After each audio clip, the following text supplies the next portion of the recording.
Сәлем достар, бүгін біз картоптан өте дәмді тез жасалатын чебуректерді жасаймыз. Видеоны соңына дейін қараймыз. Алдымен жарты шай қасық тұзымызға ыстық суымызды қосып, жақсылап барлығын араластырып аламыз. Одан кейін сұйық майымызды қосамыз.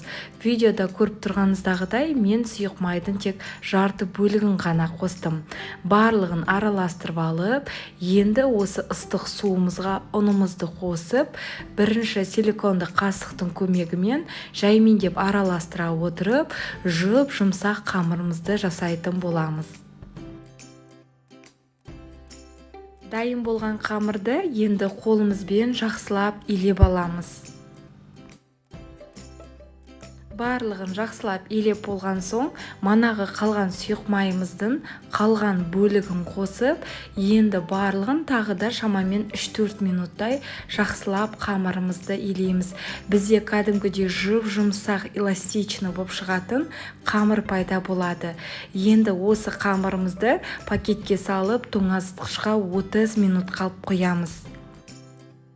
Енді салмасын әзірлейміз. Ол үшін картопымызды пісіріп алып, оны езіп аламыз.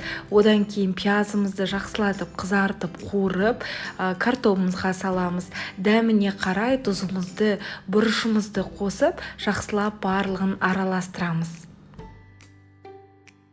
Дайын болған қамырымызды теңде 2 бөлікке бөліп, қатты жұқа емес етіп, осылай илеп аламыз. Қалыңдығы осындай болу керек. Енді кесенің көмегімен дөңгелекті формаларды жасаймыз. Чебуректерді мен картоптан шағын дөңгелекті қылып жасадым. Қалауыңызша формада жасасаңыздар болады. Бірақ та маған мінекей осындай дөңгелекті формада ұнады. Шеттерін барлығын жақсылап бір-бірлеріне біріктіріп алған соң, енді шанышқының көмегімен осындай формаларды жасаймыз. Майымызды жақсылап қыздырып аламыз. Енді барлық чебуректерімізді біртіндеп салып, орташа газда 2 жағы қып-қызыл болып піскенше жақсылап қуырып аламыз.